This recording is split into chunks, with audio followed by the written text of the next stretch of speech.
Assalamualaikum warahmatullahi wabarakatuh. Alhamdulillahi rabbil alamin. Rabbi shrah li sadri wa yassir li amri wahlul 'uqdatam min lisani yafqahu qawli. Rabbi zidni ilma warzuqni fahma.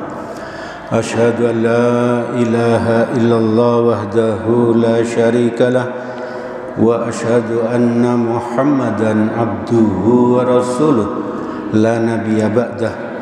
Allahumma salli ala Muhammad wa ala alihi wa ashabihi wa man tabi'ahum bi ihsanin ila yaumiddin. Jamaah salat maghrib Masjid Nurul Huda yang dirahmati oleh Allah, mari kita senantiasa terus bersyukur kepada Allah karena Allah telah memberikan nikmatnya yang sangat banyak kepada kita, nikmat sehat, nikmat waktu luang, nikmat kesempatan hidup, dan dengan nikmat-nikmat itu kita bisa mensyukurinya dengan cara hadir ke masjid ini untuk sholat berjamaah dan juga untuk mendengarkan kajian-kajian. Semoga Allah terus menolong kita agar kita menjadi hambanya yang istiqomah taat kepadanya hingga kelak kita dicabut nyawa, semoga dalam keadaan husnul khotimah. Amin amin ya rabbal alamin.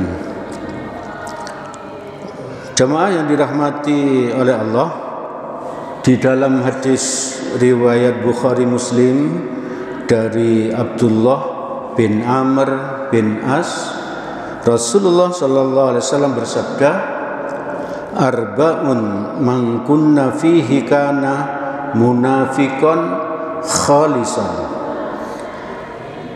Ada 4 tanda munafik ya. Kalau tanda-tanda munafik ini ada pada diri kita, keempat-empatnya, berarti kita sudah menjadi orang yang munafik mutlak ya. Apa saja itu? Yang pertama, idza tumina khonan.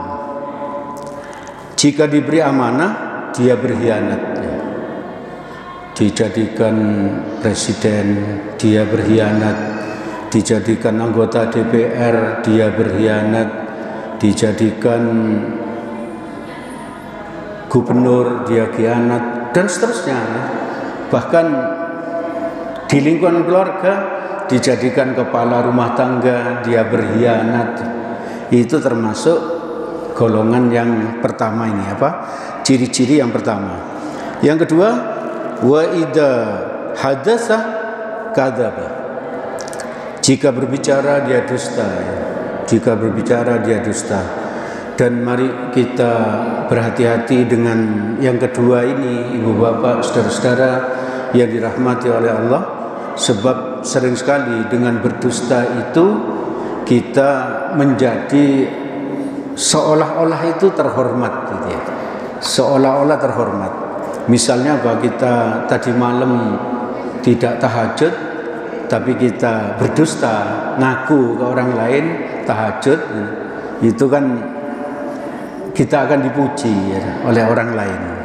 Jadi kita harus betul-betul berhati-hati dengan yang sifat-sifat orang munafik ini. Ini sebetulnya yang nomor 1 dan nomor 2 ini kan sudah kita kenal sejak kita SD dulu ya, sejak kita SD. Lalu yang ketiga, wa idza ahada ghadara. Jika berjanji dia ingkar. Jika berjanji dia ingkar, maka yang baik itu kalau berjanji itu kita bilang insya Allah, insya Allah. Dan dengan insya Allah itu kita berusaha menepati ya, berusaha menepati.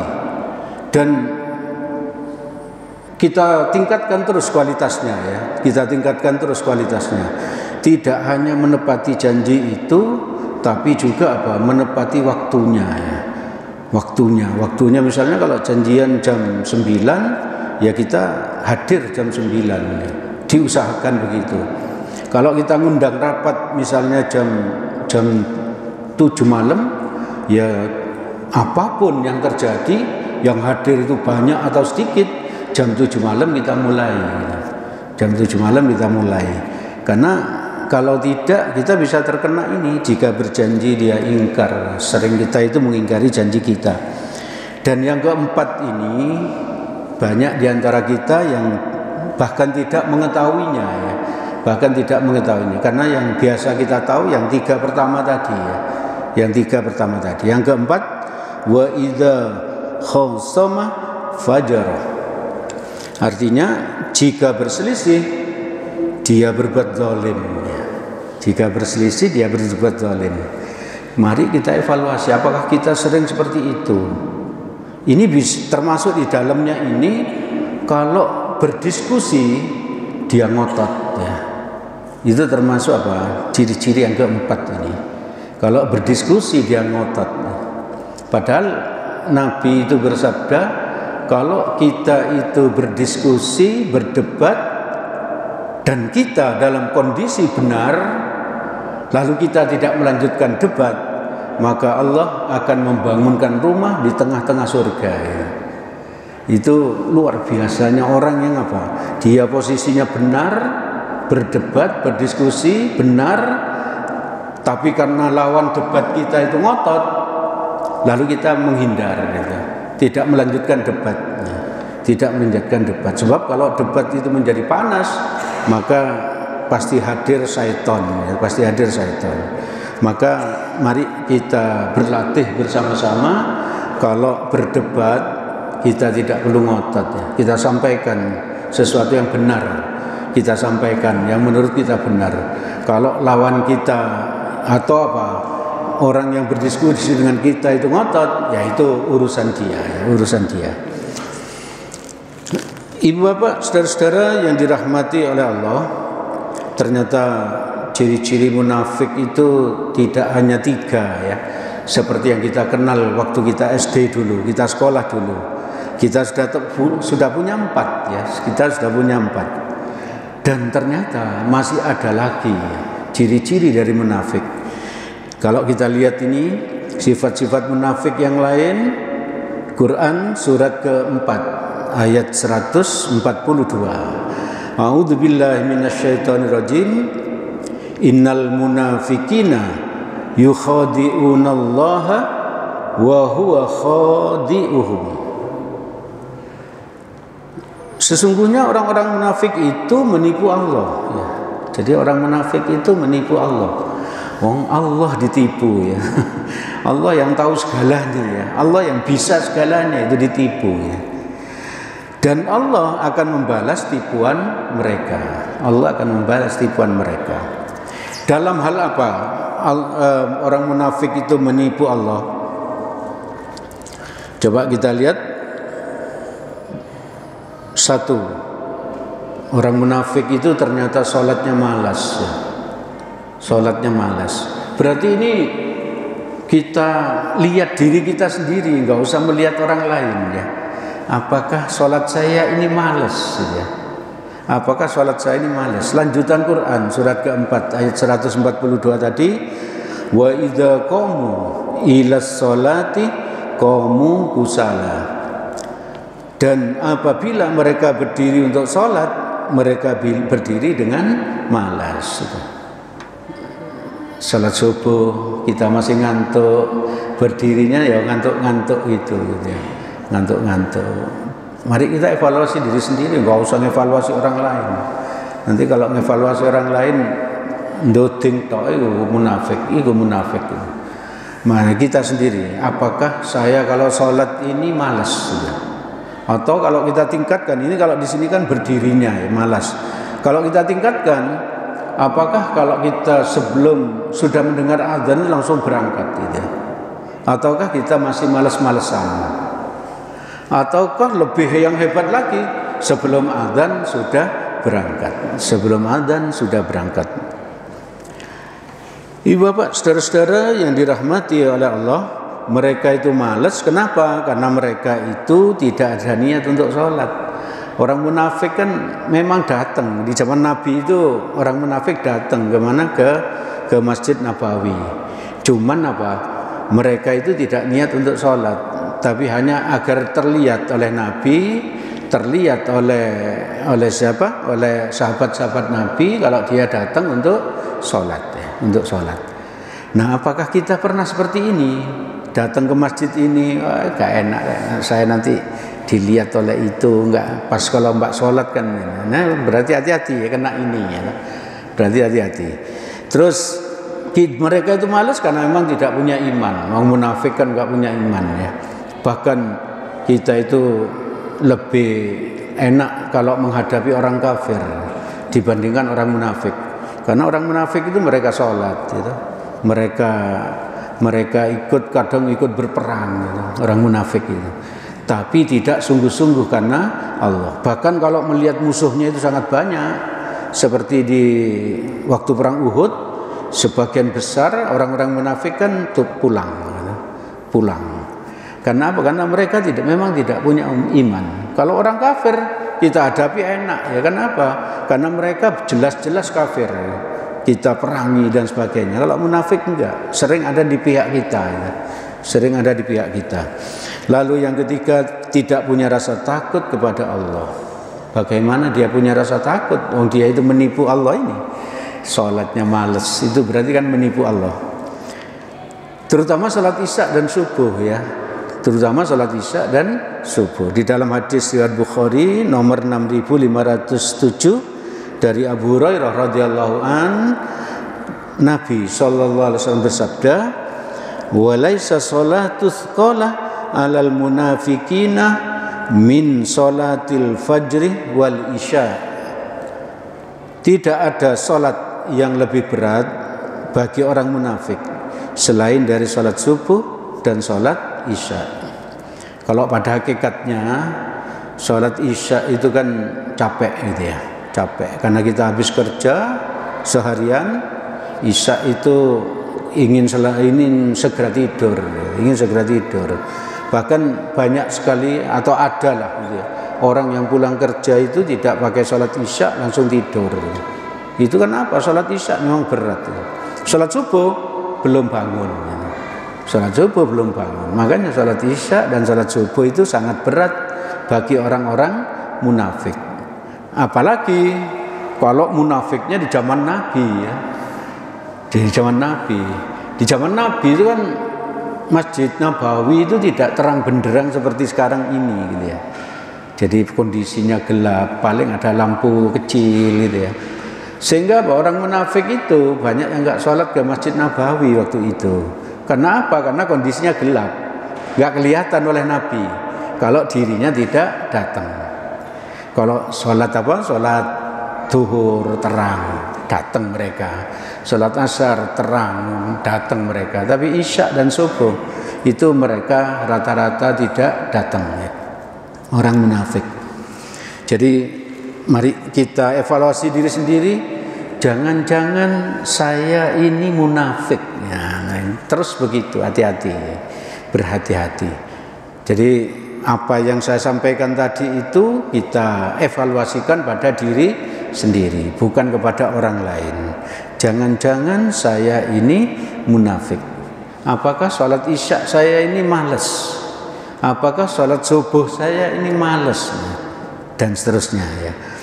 Lalu berikutnya di dalam hadis riwayat Al-Hafidz dan Abu Ya'la dari Ibnu Umar radhiyallahu an, ma ahsanat sholata haitsu yarahun nas.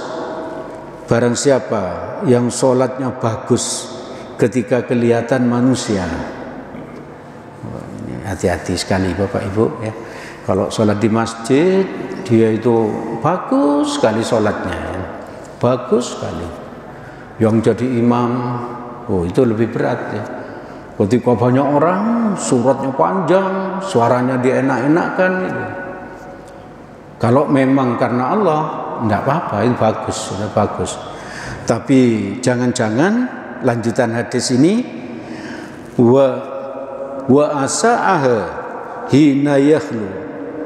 Artinya buruk ketika ia sholat sendiri di tempat sunyi. Ketika sholat di rumah dia cepat sekali gitu. Dia cepat sekali. Siapa yang bisa mengukur ini? Ya kita sendiri ya toh. Kita sendiri. Kalau sholat yang surat sunnah misalnya di masjid dibuat lama gitu ya. Sholat sunnah sebelum subuh dibuat lama gitu ya. Padahal Nabi kalau sholat sunnah sebelum subuh itu cepat ya toh. Cepat sekali. Bahkan menurut Aisyah itu seolah-olah Nabi itu tidak membaca Al-Fatihah, saking cepatnya. Jadi jangan salah kaprah ibu bapak. Kalau sholat sebelum subuh 2 rakaat itu, kalau Nabi melakukan itu cepat gitu. Tapi sholat tahajudnya itu sangat lama, sampai bengkak kakinya gitu, sampai bengkak. Jadi mari kita baca hal-hal yang seperti itu agar kita tahu sholat sunnah sebelum subuh Nabi melakukannya dengan cepat, Yang dibaca itu cuman apa? Al-Fatihah di di rakaat pertama dan surat Al-Kafirun. Itu. Kalau kita tiru itu berarti kita berpahala lebih ya. Nabi lo membaca ini, ya saya ikut aja ya. Nggak usah mikir banyak-banyak ya. Kalau Nabi membaca kita tiru gitu aja ya. Lalu di rakaat kedua Nabi hanya membaca apa? Al-Fatihah dan surat Al-Ikhlas, Qul huwallahu ahad ya. Qul huwallahu ahad. Maka kita tiru setiap sholat 2 rakaat sebelum subuh kita baca itu ya. Jangan sampai apa ketika sholat sendiri kita itu sholatnya buruk, ketika banyak orang sholat kita itu baik. Lanjutan hadisnya, fatil kastihanatu istihanu biha Rabbahu azza wa jalla. Orang yang sholatnya kayak tadi itu loh, di depan orang dia baik sholatnya, dan di tempat-tempat sepi sholatnya buruk, maka lanjutan hadisnya, maka perbuatan itu adalah menghina, yaitu menghina Allah, Tuhan yang maha mulia. Jadi kita itu kalau kita sholat di rumah cepat, tidak baik, tidak khusyuk, ketika di masjid atau di depan orang banyak kita baik, berarti kita menghina Allah ya. Kita menghina Allah. Bahkan ini ada lanjutannya, ibu bapak, saudara-saudara yang dirahmati Allah. Hadis ini yang diriwayatkan dari Anas bin Malik ada tambahannya. Tambahannya apa? Itulah sholatnya orang munafik. Jadi sholat yang kayak tadi itu loh, baik di depan orang, jelek kalau tidak pada orang, menurut Nabi itulah sholatnya orang munafik. Nabi mengulang sampai 3 kali. Itu adalah sholatnya orang munafik. Itu adalah sholatnya orang munafik. Kalau tahu ini, pertanyaannya, jangan-jangan saya ini munafik. Jangan-jangan saya ini munafik. Enggak perlu kita menyebut orang kamu munafik. Itu tidak boleh, diharamkan. Nabi melarang itu. Mengatakan orang Islam kafir tidak boleh, mengatakan orang Islam munafik tidak boleh.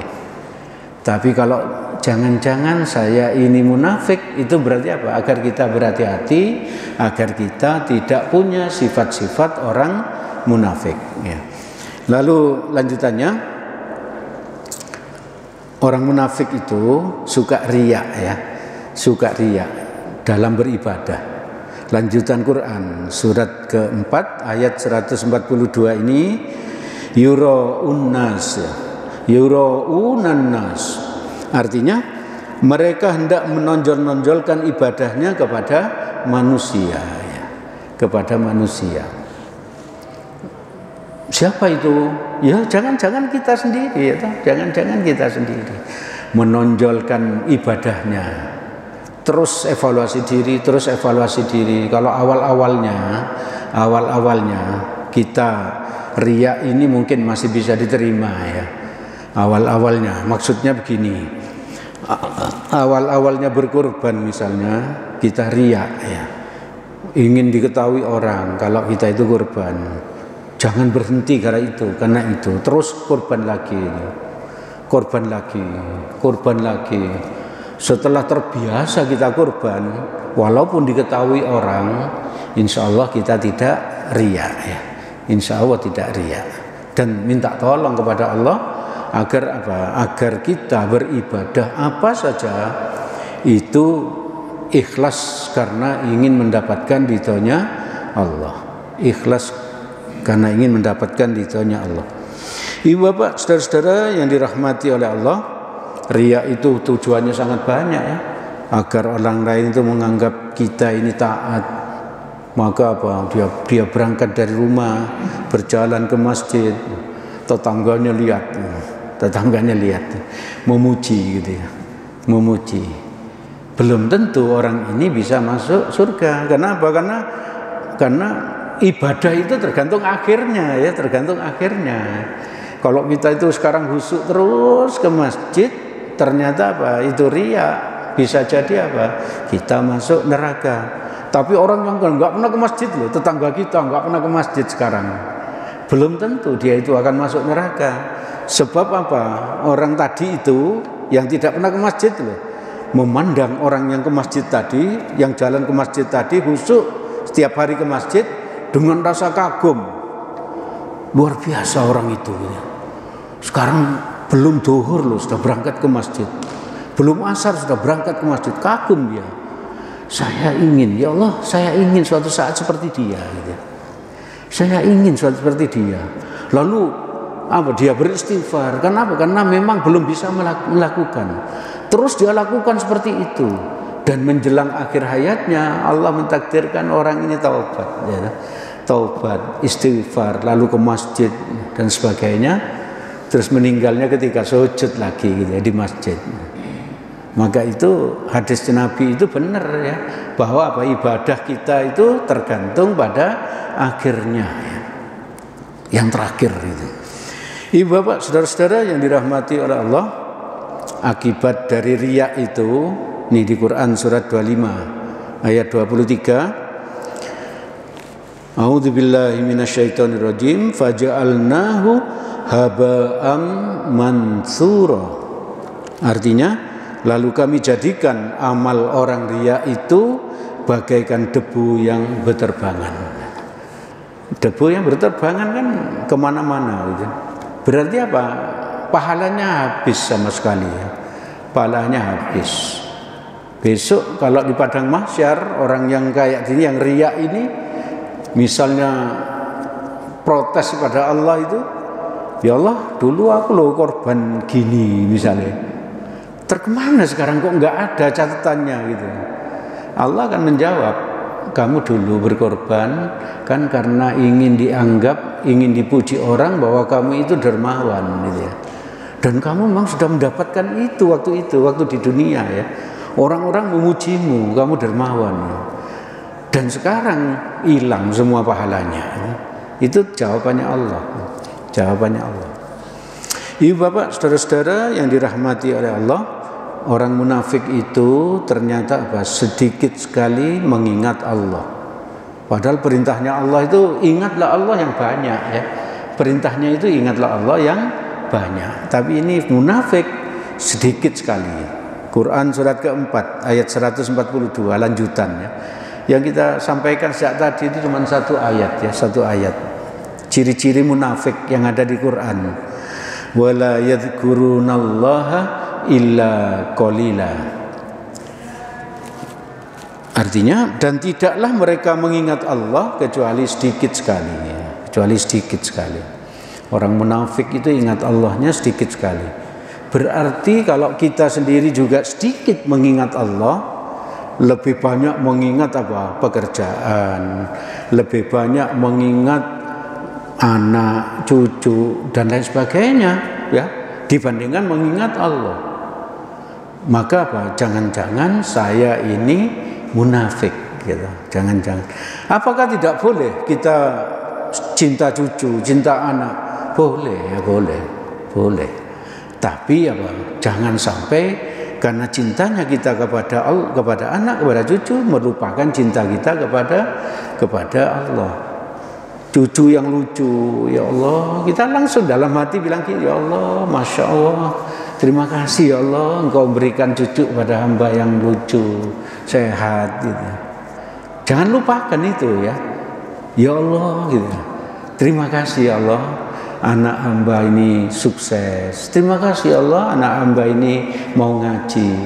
Terima kasih ya Allah, anak hamba ini mau sholat ke masjid. Seperti itu. Seperti itu. Bukan terus bangga, itu bangga. Anak-anakku loh, gitu. Gini, aduh, itu bahaya. Kalau yang kayak gitu tuh bahaya. Jangan melupakan Allah. Jangan melupakan Allah. Ibu bapak saudara-saudara yang dirahmati oleh Allah, orang munafik itu ingat Allah itu ketika punya masalah ya, ketika punya masalah. Setelah masalahnya selesai, dia akan lupa kepada Allah. Maka ibu bapak saudara-saudara yang dirahmati oleh Allah, dengan mempelajari itu tadi, mari kita evaluasi diri ya. Mari kita evaluasi diri. Jangan sampai kita punya sifat-sifat orang munafik. Karena orang munafik itu nerakanya itu paling dalam ya. Nerakanya itu loh paling dalam. Coba kita lihat. Quran surat keempat ayat 145 melompat ya. Tadi 142, sekarang langsung ke 145. Innal munafikina fid darkil asfali minan nar walan tajida lahum nasira. Sesungguhnya orang-orang munafik itu ditempatkan pada tingkatan yang paling bawah dari neraka. Coba bayangkan Bapak Ibu, orang munafik itu tempatnya paling bawah. Berarti apa? Ada di atasnya kan itu. Yang orang kafir itu ada di atasnya masih di atasnya orang munafik. Orang munafik itu paling bawah. Berarti nerakanya yang paling panas dia. Yang paling panas. Dan dia selamanya ada di situ.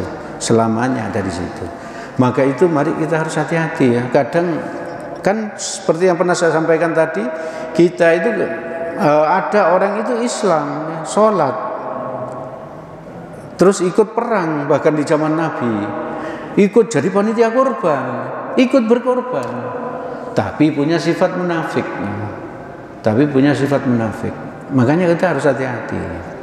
Perlunya ngaji itu kan ya, ada yang mengingatkan, yang menyampaikan juga diingatkan oleh dirinya sendiri. Bagi yang ikut juga ada yang mengingatkan. Itu perlunya orang ngaji. Dan ngaji seperti ini biasanya banyak tidak disukai orang ya. Karena apa? Karena harus mengevaluasi diri sendiri. Banyak yang nggak suka. Yang suka itu kalau apa? Kalau ngaji itu kelihatan pinter gitu. Menghukumi orang. Kau lagi ngono iku. Min lho hadise. Adek ngono iku menyenangkan ngaji seperti itu ya. Tapi kalau ngajinya ayo evaluasi diri sendiri. Gak enak blas ya. Jangan-jangan saya ini munafik. Sudah sholat, sudah kurban, sudah gini, ternyata munafik. Ibu bapak saudara-saudara yang dirahmati oleh Allah, ciri-ciri orang munafik itu saya ulang lagi yang sudah saya sampaikan tadi. Satu, jika berjanji dia ingkar. Yang kedua, jika berbicara dia dusta atau bohong. Yang ketiga, jika dipercaya dia berkhianat. Yang keempat, jika berdebat dia ngotot ya. Kalau ada orang yang kalau rapat itu ya, ada yang ngotot gitu, nggak usah diladeni gitu. Nggak usah diladeni, itu biarkan aja dia ngotot gitu ya. Terus yang kelima, sholatnya malas ya, yang keenam, riya dalam beribadah. Yang ketujuh, sedikit mengingat Allah. Ibu bapak saudara-saudara yang dirahmati oleh Allah, itu yang bisa kami sampaikan pada kesempatan malam ini. Segala yang baik dan benar semuanya berasal dari Allah Subhanahu wa ta'ala. Semoga ada manfaatnya bagi kita. Semoga Allah menolong kita agar kita bisa menghindari sifat-sifat munafik tadi. Amin amin ya rabbal alamin. Apabila ada salahnya saya mohon maaf sebesar-besarnya. Mari kita diumumkan dulu ya, bahwa di Masjid Nurul Huda ini sudah dibuka tabungan korban ya, untuk tahun 1446 Hijriah, tahun depan ya, tahun 2026 ya, sudah dibuka. Alhamdulillah sudah ada 3 yang mendaftar ya. Sudah ada 3 yang mendaftar. Alhamdulillah, semoga kita semua ini yang hadir ini, semua jamaah Masjid Nurul Huda ditakdirkan oleh Allah untuk mudah berkurban setiap tahun. Amin, amin ya rabbal alamin. Mari kita tutup majelis ini dengan doa kafaratul majelis. Subhanakallahumma wa bihamdik asyhadu an la ilaha illa anta astaghfiruka wa atubu ilaik. Assalamualaikum warahmatullahi wabarakatuh.